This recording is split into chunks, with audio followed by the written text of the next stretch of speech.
Come in, Houston. We ready?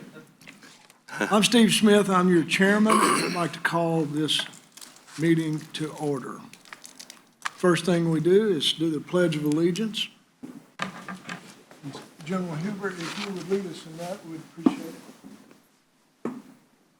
I pledge allegiance to the flag of the United States of America and to the republic for which it stands, one nation, under God, indivisible, with liberty and justice for all.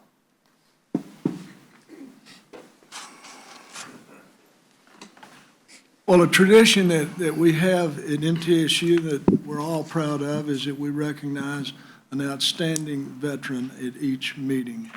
And General Huber, it's your responsibility to come up with that. The floor is yours, sir.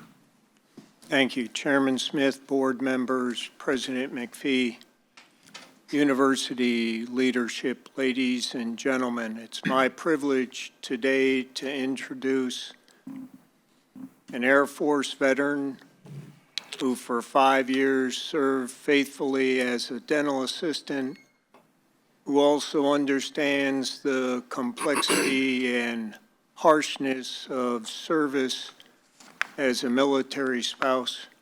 Her husband is also an Air Force veteran of 6 years, specifically trained in the special operations of the Air Force of pararescue. She has joined our first class of the incredible physician assistance program here, one of 28, the only veteran. Ladies and gentlemen, I present to you Air Force Staff Sergeant Miranda Vecchio.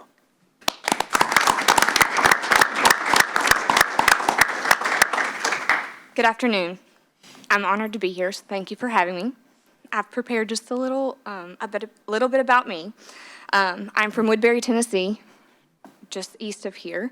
As a high school graduate, I started my career here at MTSU in 2006. Then I decided after a couple semesters I was going to go serve the military. So I joined the Air Force for 5 years. Once my enlistment was completed and I served my active duty time, I moved back here and pursued my bridge to an undergrad. And then in May of 2022, I started the inaugural class for the physician assistant program here at MTSU. So it was a pleasure to start my education here as a college student and to end here. I would like to say I've been looking for an opportunity to express my gratitude to the Daniel Center. So this is perfect. Thank you. Transitioning out of the military is rough. Having a center like the Daniel Center is such a blessing. When I walk through the door, the staff knows me by name. Most importantly, I would like to point out that Dr. Miller always has her door open. I've sat in there working on the computers, the resources they have, grab a coffee. Her door is always open. She comes out, meets veterans as I walk through the door. So that is so special as a veteran to be able to walk into an office and approach someone with your issue or some trouble you may be having or even just advice.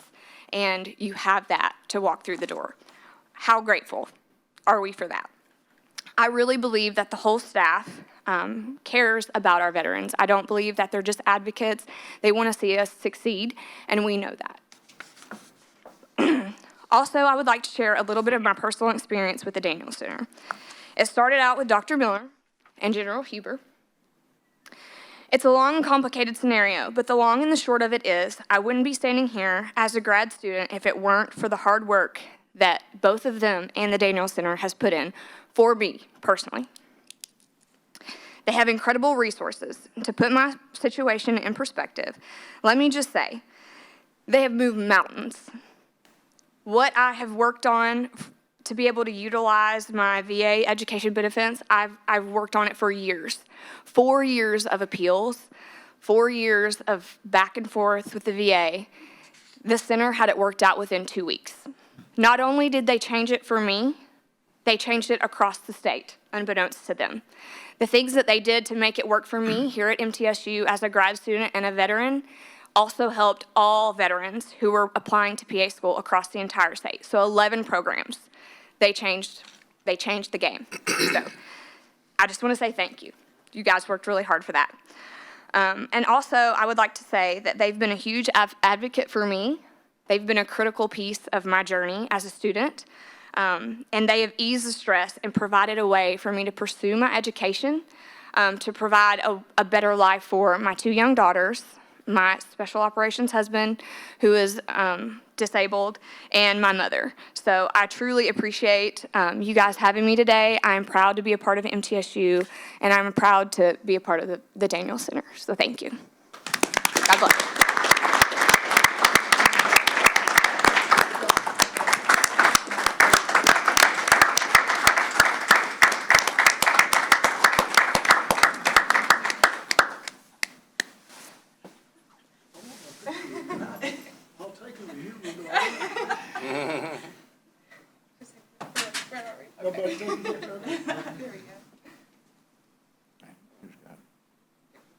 You're exactly what we're doing.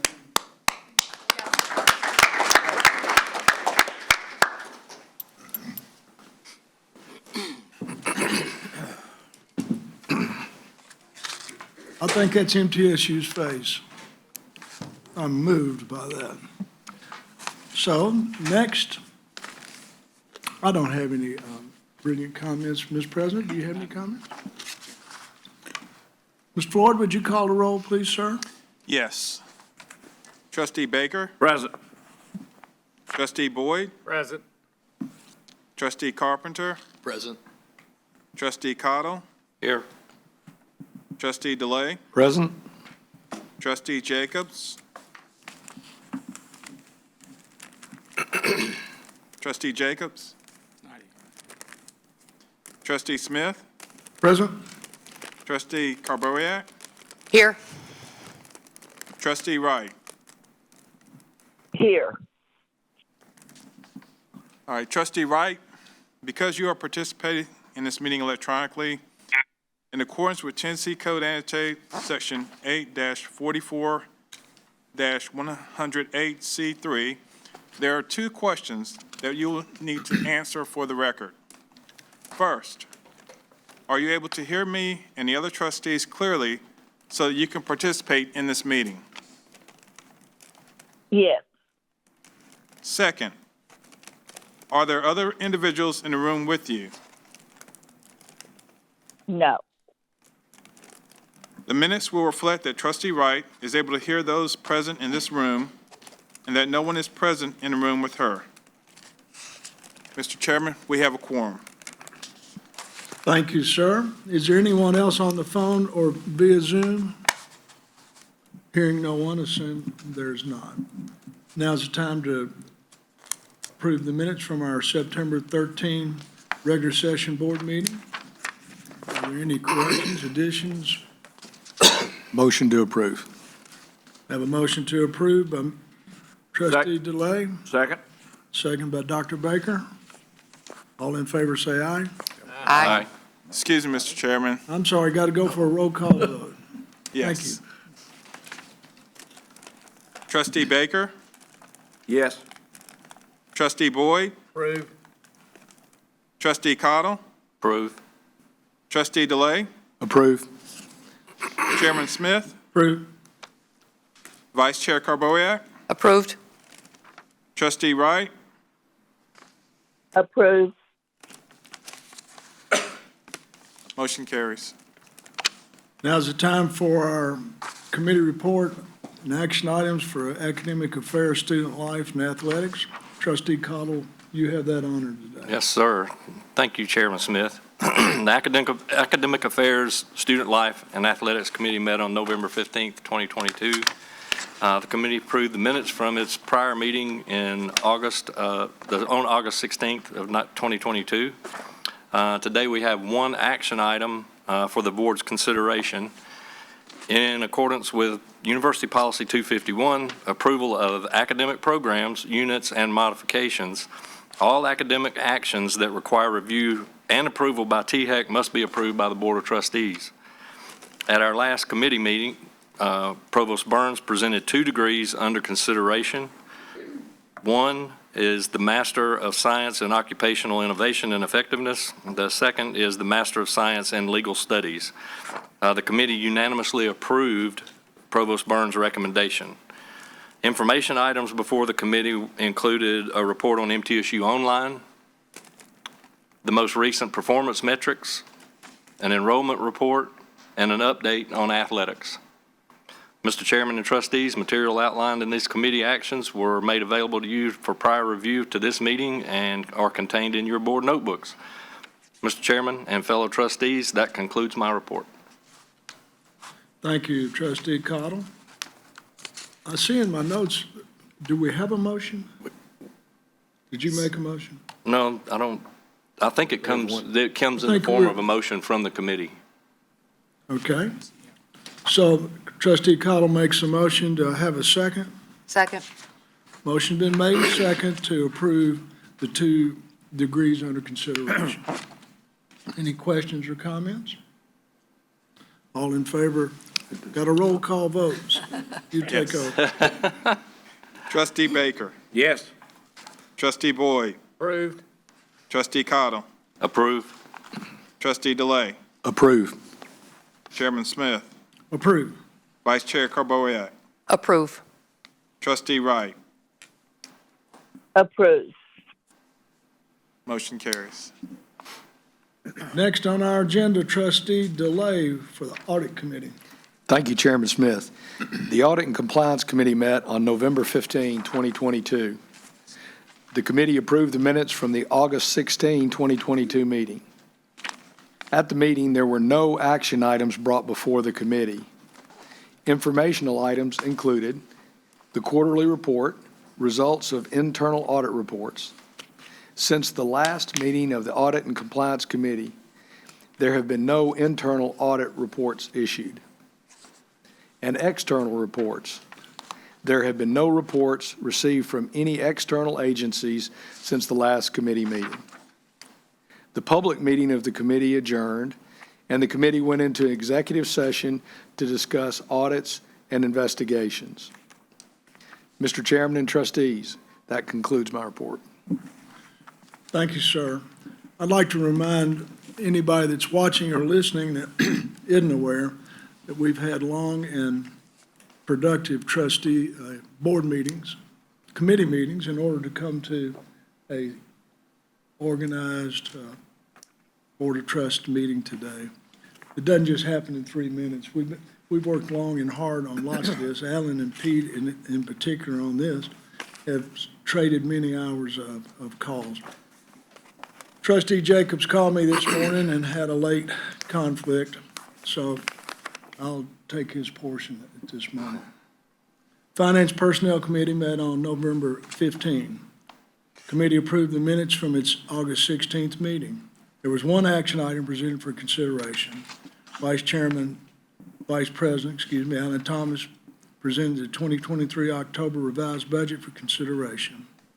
Revised budget included the following changes since the July original.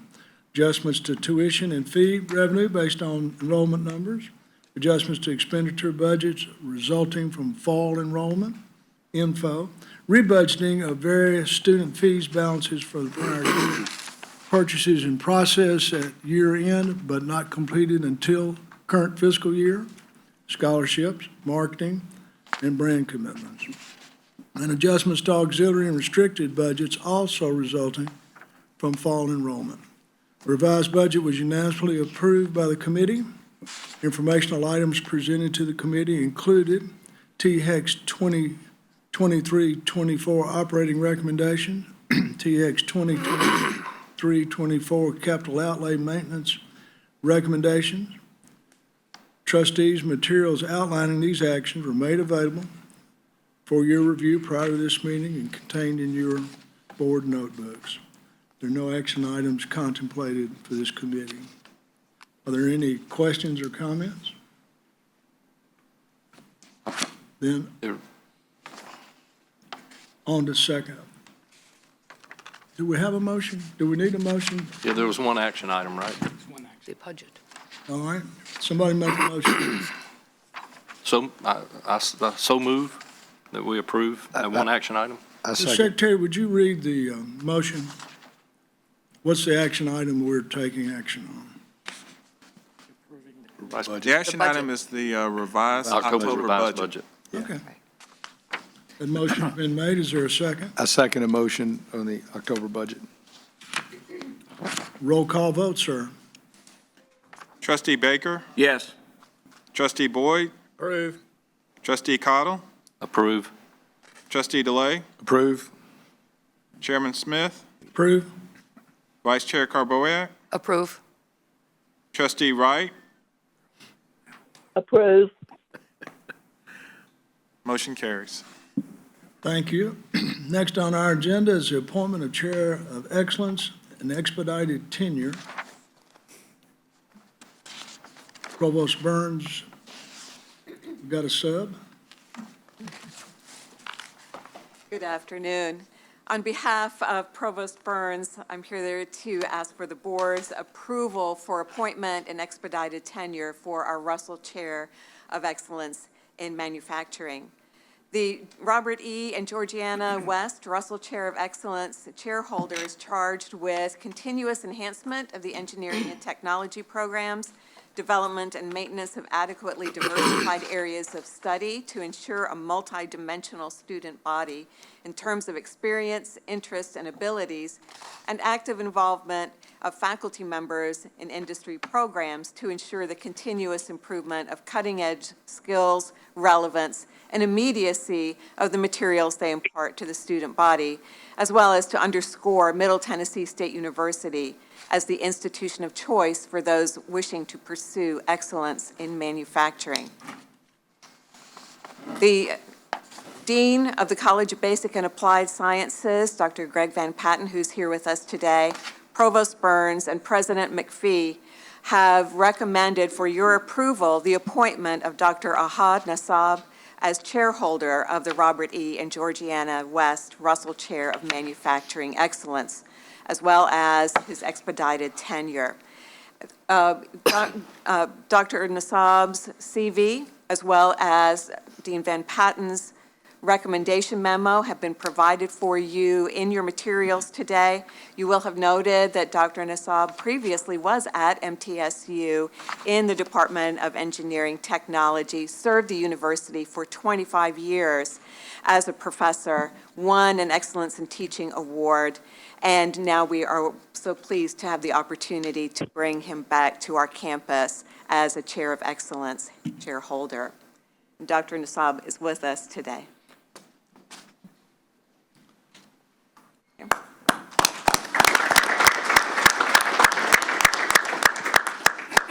Would you like to say anything? You can come up to the podium. Sure.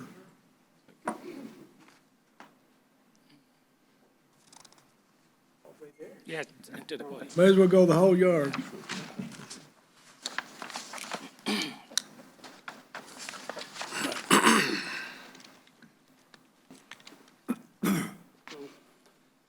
They should have told me this.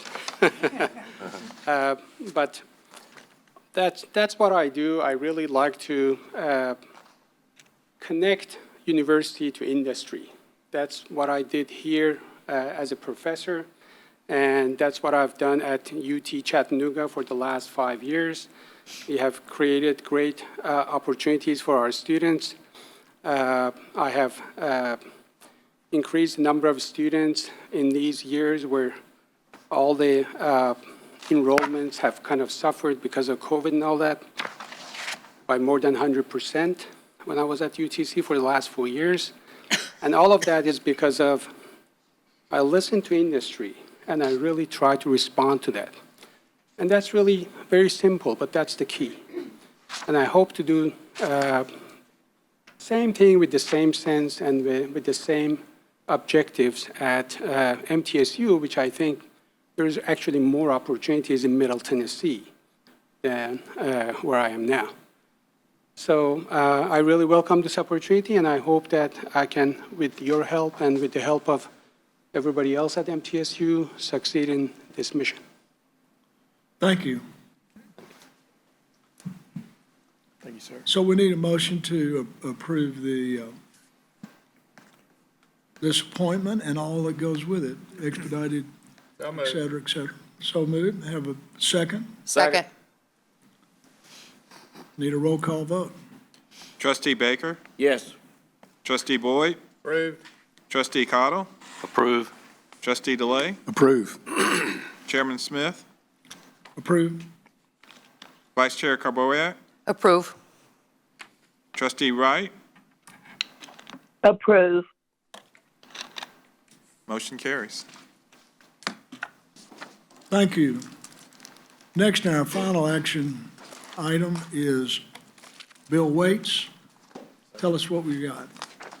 Good afternoon. I have one item on the agenda for you all today. It is an action item requiring board approval, and please reference tab 5 or page 49 in your meeting material packet.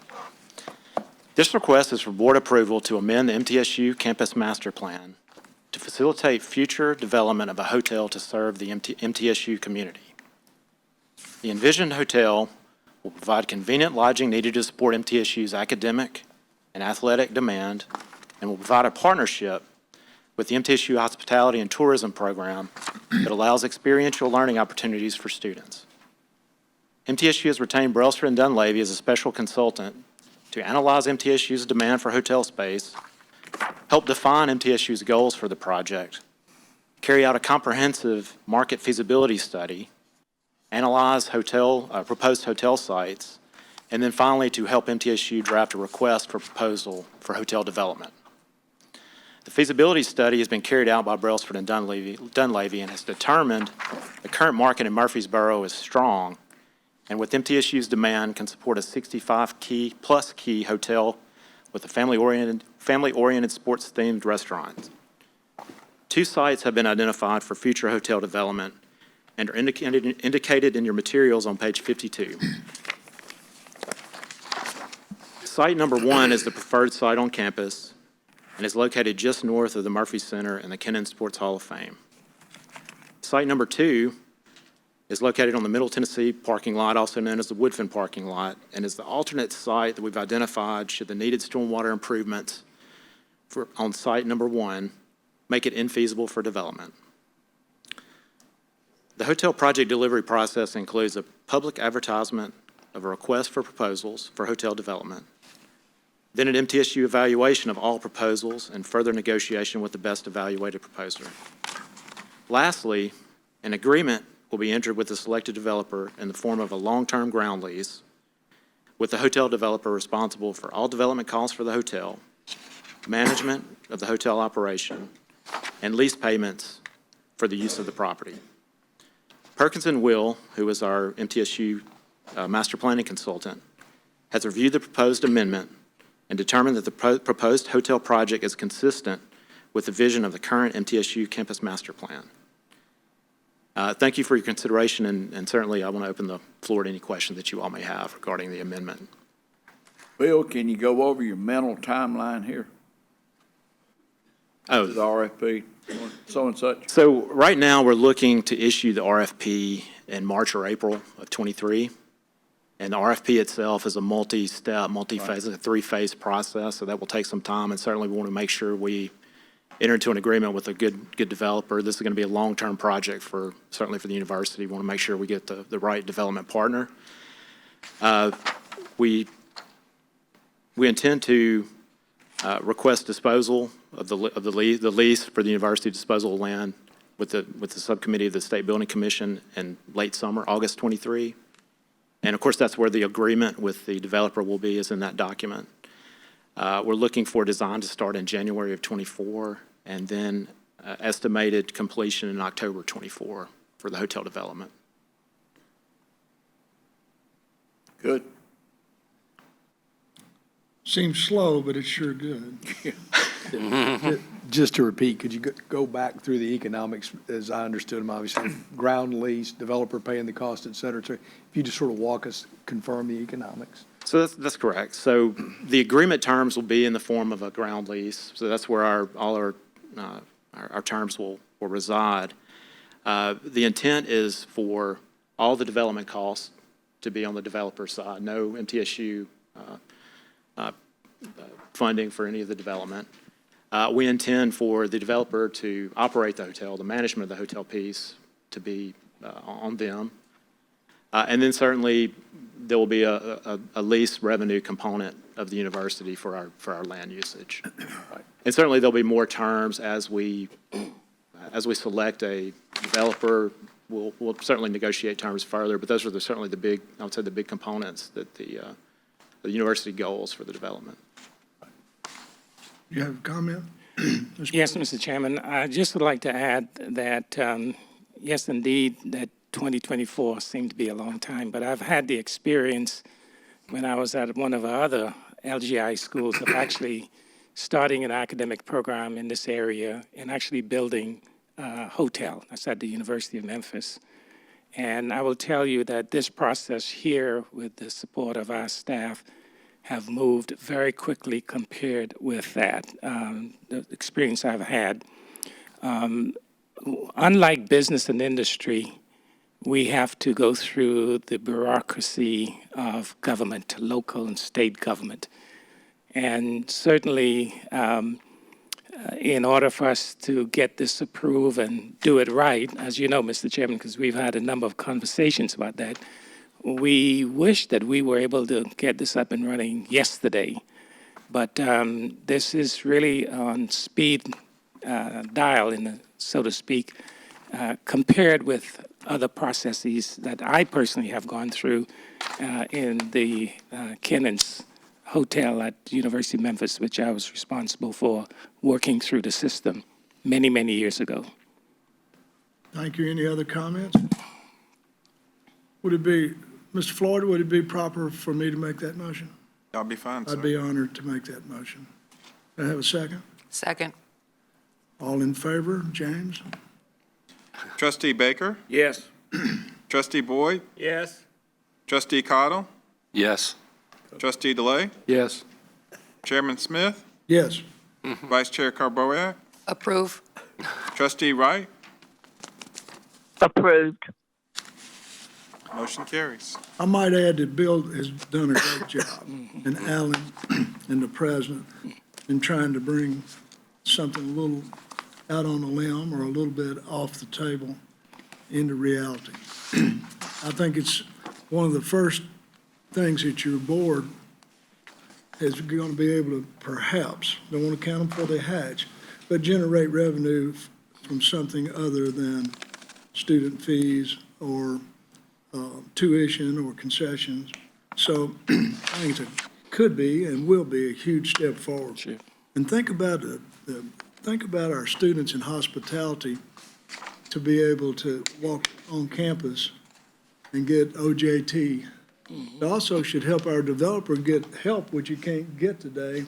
So I'm tremendously excited about this, and I know the president is, and I appreciate Bill and Alan bearing with all the rigmarole that goes with putting something like this together. And Mr. Chairman, to add to that, the focus, and I'm glad you mentioned, this really is tied to our academic program, and a program that is in terms of workforce is greatly needed. I think just yesterday or today in the Tennessean, there was a large story about the struggle that the hotel industry is having with regards to staffing and getting professionals across the board. And so this project is connected to that program that you all approved a couple of years ago that have been taken and supported by the industry, all the hotels and the tourism operation.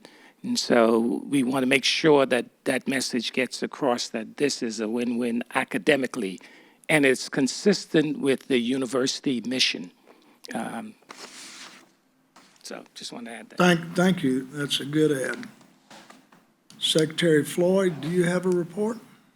Yes, sir. Please proceed. Thank you.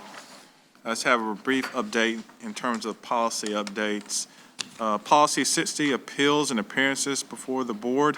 You may recall that previously the board updated the time frame for individuals to put in requests to speak before the board. That update, however, was not made in the policy, and so that was simply just an update to the time frame of 14 days within the policy. And that concludes my update. You just referenced that. We don't need a board action to, Correct. that's good. Thank you for that clarification. Ms. President, do you have closing remarks? Yes, Mr. Chairman, good afternoon. As always, I do appreciate the opportunity to briefly update the board on matters and activities that occur between our meetings. And certainly, this fall semester has been a busy one. You will recall at our committee meeting several weeks ago, Dr. Sells and our graduate dean gave a pretty extensive update and comprehensive report on enrollment for this year, the 22-23. Well, today what I'd like to do is give you an update. As I mentioned, I think when Dr. Sells made that report, that while we were just beginning the semester for fall of 22, we were really in the height of recruiting for fall of 23. It's just a nonstop, ongoing commitment and activity. So I'm happy to report today, as of December 1, undergraduate application and admit numbers for the fall of 2023. And it is showing an increase in applications for both new freshmen, and that is up 17.5%. And likewise, which was really surprising to us given the fact that the community college is really struggling in terms of double-digit enrollment decrease.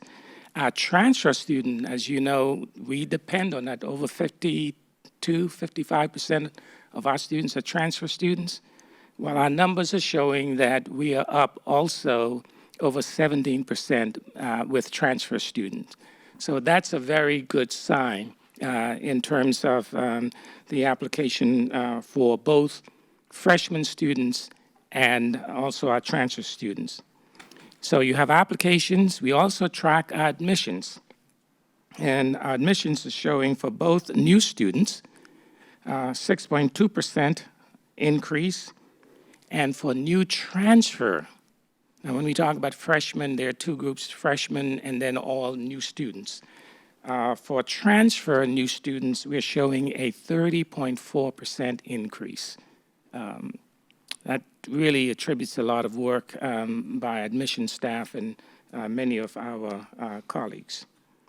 So I believe that these December 1 numbers, and again, it's just the beginning process of tracking, reflect a really strong participation both in our True Blue Tour that we have just completed a couple of weeks ago. We did 14 of these around the state of Tennessee and also Kentucky, Georgia, and Alabama. But it also reflects the significant increase we have seen in the college preview days, where we bring students and their parents to campus, typically on a weekend.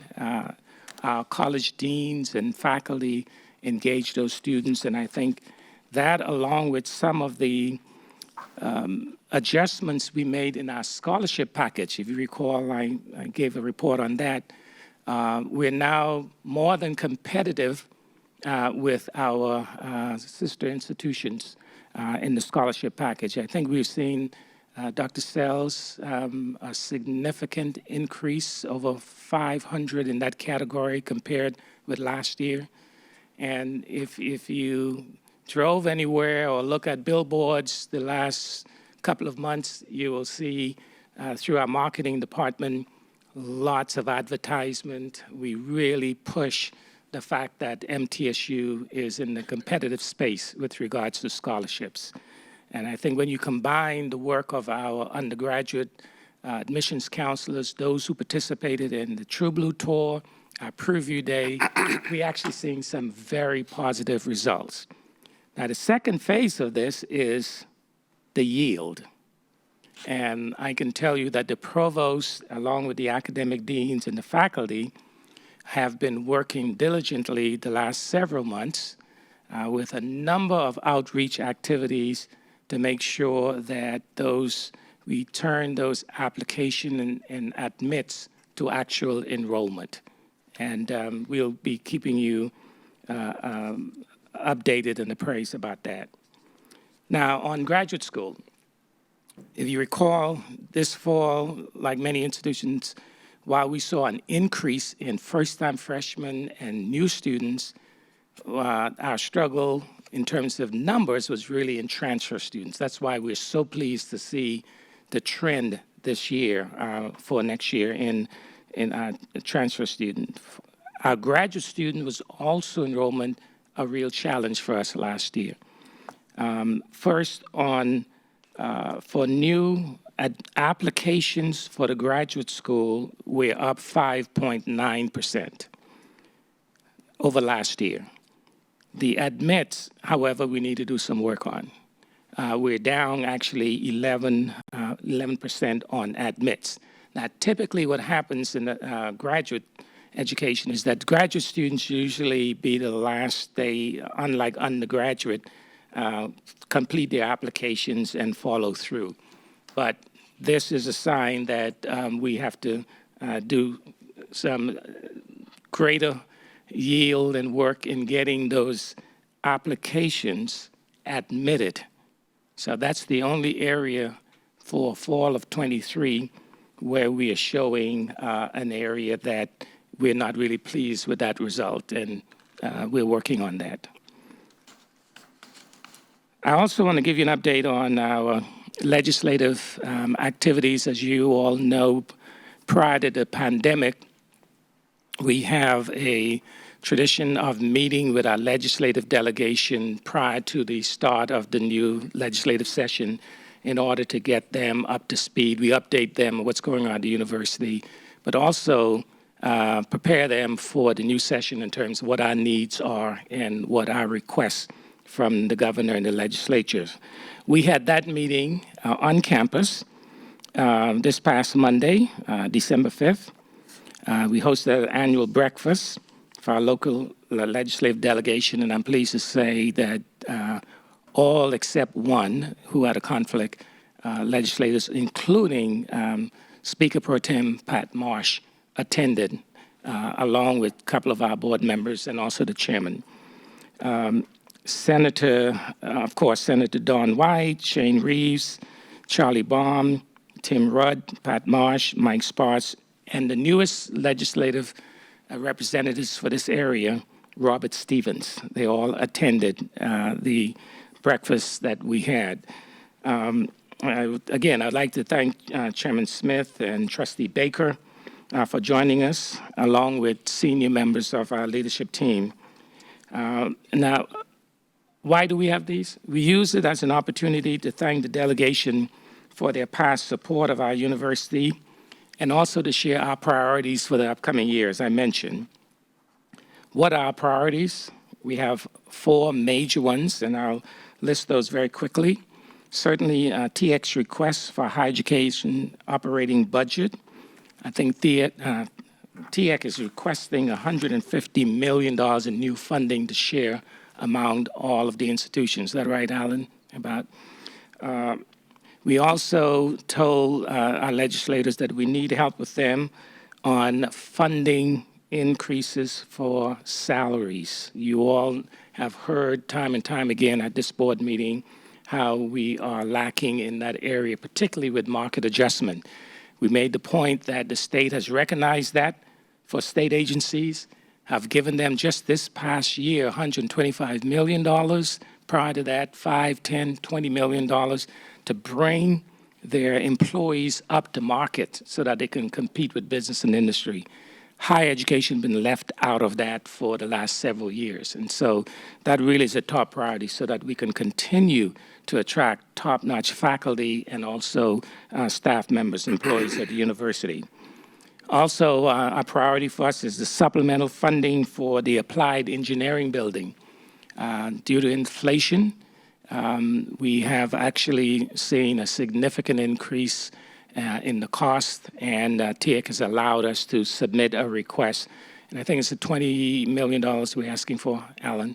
So that's a major piece. And then, of course, we're asking for full capital maintenance funding, along with recurring funding for the Meharry project. And I hope you've seen the article that came out in the Tennessean and other media about our first class of young doctors that started at MTSU will be starting their medical school this fall at Meharry. One of the areas that the university really needs to work on is developing professional schools. We have a lot of great alums, but the university, we don't have any major medical school or pharmacy school or law school.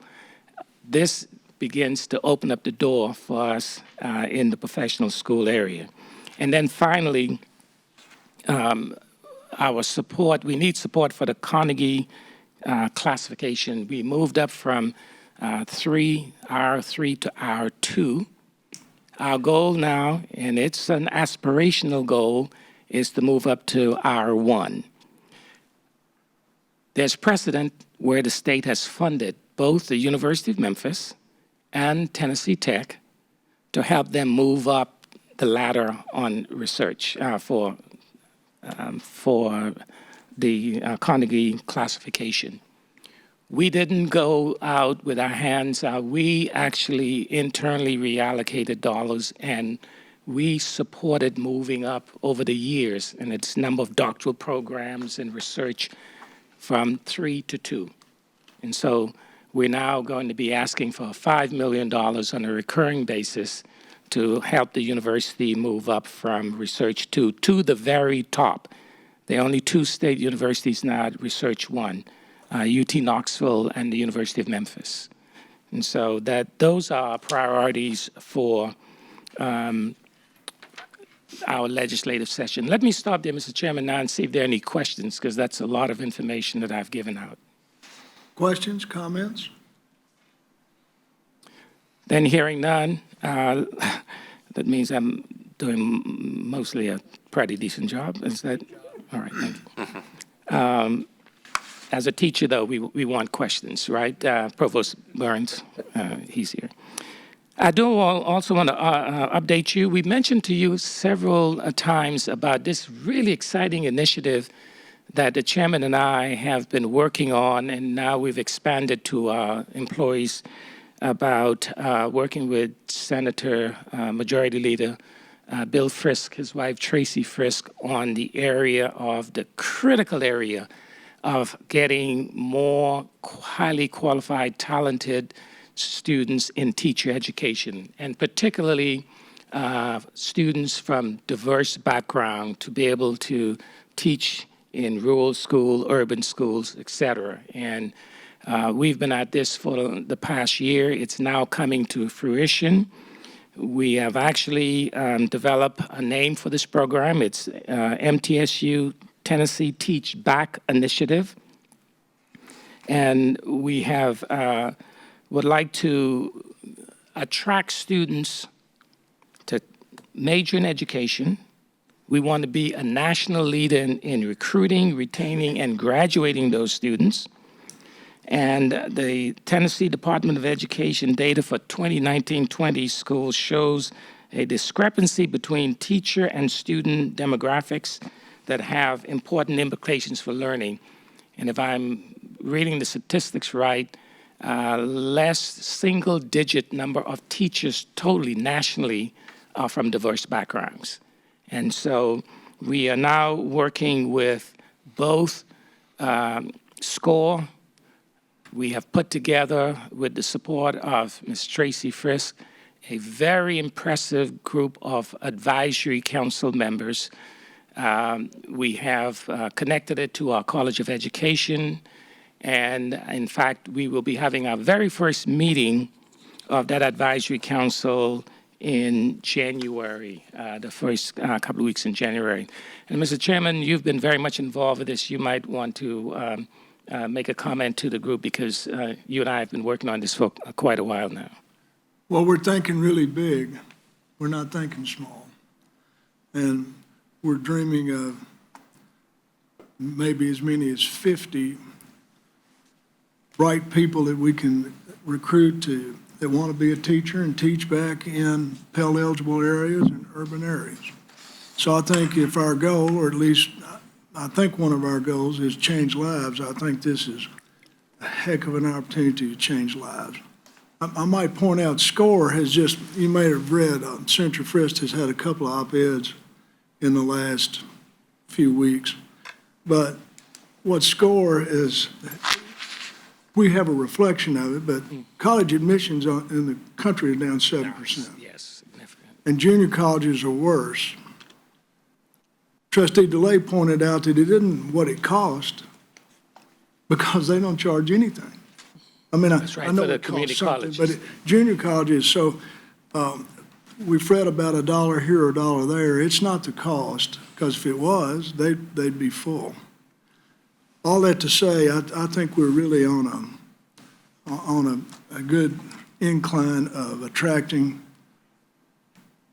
bright, brilliant students to help educate in areas that are not swarming with that. And SCORE is going to be a huge help, has been a help to us, and they're going to be, Dave Mansouri runs SCORE, and he's a brilliant operator. And I think they're going to, SCORE is going to give more attention to universities. In the past, they've been just K through 12. But that's not really the case, because you see the big picture. Tennessee can't keep getting the businesses we're getting if we don't have educated people to fill their slots. And I think their point that Dr. McPhee has made is what we have to sell is the value of our education, because they think one of the reasons it's down 7% is the number of people who can get a $20 an hour job. I mean, that's the number, not 19, but if a child can get a $20 an hour job, they think, is it worth going to school? But the numbers still verify that it is, and that, I think our program has to be that that's what we're doing for you, is changing your life, not less expensive or more expensive. But to make a long story short, I'm pumped up about that. Thank you, and I really appreciate your support in making some of the great connections for us in getting this program aboard. We do have a member of SCORE that's on the advisory group as well, and that group, as I mentioned, is actually going to be chaired by Ms. Tracy Frist. She's very excited about that. Okay, finally, I would like to just remind you that the Charles M. Murphy, Bubba Murphy Center turned 50 this past Sunday, and it was on December 11, 1972, that we formally opened what is known as the Glass House. And over these 5 decades, Murphy Center has been the heart of our campus, and even prior to that, really the heart of the Middle Tennessee area, a who's who of entertainers. And this is just a small listing of A1 entertainers that have performed at the Murphy Center. Elton John, The Who, The Temptations, Stevie Wonder, Johnny Cash, Tina Turner, Garth Brooks, and many, many, many more. I think... Two kings. That's right. And Elvis and George Strait. That's right. And in fact, Elvis did a... Is George Strait a king? Yeah, he's a king of country music. Oh, okay. I'll take your word for that. Bob Hope? And Bob Hope. I mean, the really list goes on. In fact, Elvis recorded a live concert and had performed 5 times at Murphy Center. So there's a lot of history there. Dr. McPhee, wasn't it Bob Hope that coined the term, the Glass House? Or did he coin that? Or he said that during his time there? I think so. That's what I've heard. So, and of course, this past November, we returned to glory in terms of bringing some of the top performers and artists. We had Winona Judd and many other of her stars that came back to Murphy Center for a spectacular final concert. I actually saw the chairman during that concert making some moves that I didn't think he had that kind of rhythm in him. Didn't you have a good time, Mr. Chairman? No comment. Yes, I did. I had a great time. And by the way, the exposure we got from that concert just incredible. In fact, the next day, one of the major newspapers in London actually carried a story about MTSU. And in fact, and it was on ET and all of the major networks.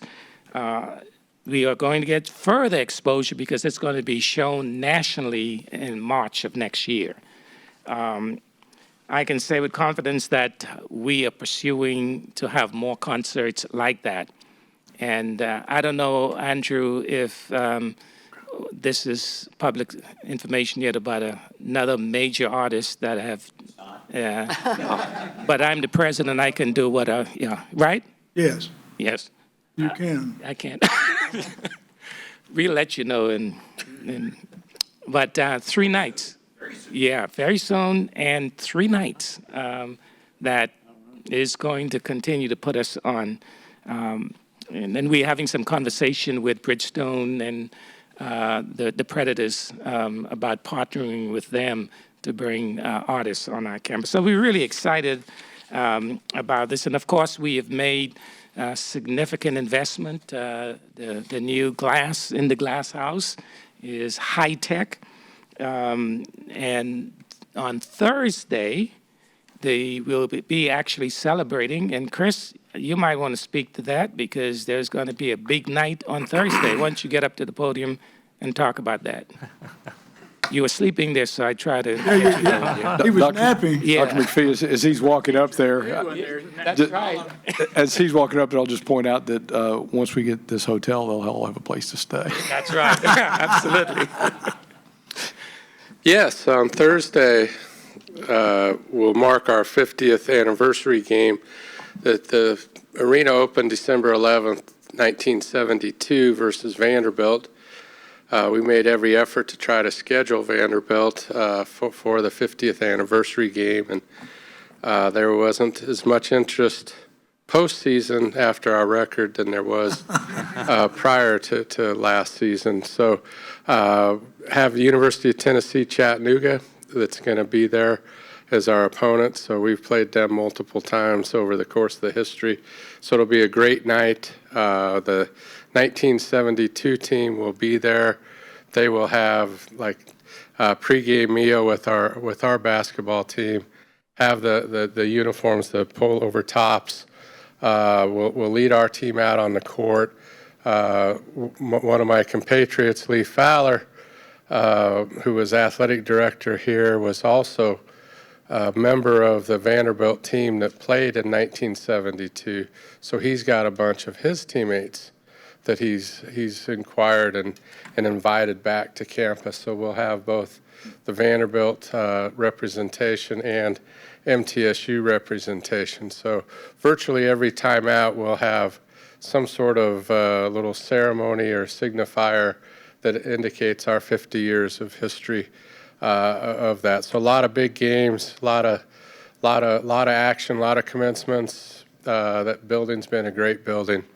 So we've done also all Murphy teams for men's and women's basketball, all Murphy Center teams for opponents, and all TSSAA Murphy Center teams. So it's been quite a celebration thus far. If you go into Murphy Center, I invite you to take a lap around the track upstairs. It gives a really wonderful timeline of the Murphy Center over the last 50 years, thanks to Andrew Ottman and his shop. Yep. Very good. Thank you. And Trustee Baker, you like some swag? Swag. We will be having some swag at that game. Fans will be treated to a replica of the floor, rally towels, 50th anniversary buttons, and a limited number of commemorative game tickets and souvenir programs. So we'll have your special package ready for you. We really encourage you as members of the board, if you're available, to be a part of this great celebration. Finally, this past Saturday, we had 2 graduation ceremonies. We continue to just put students out. I remind folks in the community, we put out 4,000 to 5,000 graduates a year for this area, and the majority of those students those graduates stay within the Middle Tennessee area and become a part of the workforce. So we had a total of now this is the winter graduation, 1,600. Actually, you can round it off, 1,698, we can say 17,000 students. That we had two great speakers, the CEO of the airport, Doug Crulin, who's a good friend of all of us, including Pete. And then we had one of our outstanding alums, Robert, who is president of our foundation, Ronald Roberts. And they both gave just inspirational. I'm looking at you, Chris, because last year you gave an inspirational speech, didn't you? Done twice. That's right. So, members of the board, Mr. Chairman, that's my report. There's a lot of good things happening, but there are a lot of challenges ahead, and we have some headwinds, no question. Higher education in general around the country is addressing it, but I can tell you that you have a group of employees at the university that is really working day and night to continue to move the university forward. Thank you. Any comments or questions? So just a quick question. Is there anything, Mr. President, that you can share with respect to progress on the airport and the movement of the aviation aeronautics school to Shelbyville? Yes, and that should have, I try to keep my notes short, but that should have been on my, in fact, we have a meeting scheduled tomorrow, right, Ms. Edgar, tomorrow afternoon with, there's a group of new officials via the election in November in the City Council and the Airport Commission. We are actually making very, very good progress. We have been working with the airport manager. I see our dean, who has really done a great job working with the folks in Shelbyville, he and the chair of our airspace department. We are now going to bring up this new city council, mayor and city council members up to date. And we are hoping, Chairman and I was talking about this earlier, we're hoping that very shortly we can make this big announcement and have a big celebration, but it's moving in the right direction. You might well imagine, it was kind of chasing the car and we caught it. We had $60 million before we had any plans. I mean, so there's lots of planning Dean Van Patten and others are doing, but we want to have our, where we're going to be secured before you have a big announcement. Yeah. It's done. I mean, the money's there, and we have a deal. Is it going to be site A or B or within 100 yards? We don't know, but we will shortly, and we're anticipating not a press conference, but a celebration. Yeah. Because it's going to do so much for us and so much for Bedford County. So that's one of the things we ought to all be Very excited about. Yes, and in fact, just last evening, I had a very good conversation with the new mayor. I called him and heard some very positive things from him about us coming there. He has two, I think, kids that went to MTSU. He's familiar with the university. But we need to, with that new set of officials, we need to bring them up to date on our plans, and that is scheduled for 2 o'clock tomorrow in Shelbyville. Thank you. Any others? I'd like to end by, I hope like I always do, and that's thank you for the privilege of being your chairman. And I'm 100% confident that we're changing a lot of lives for the better.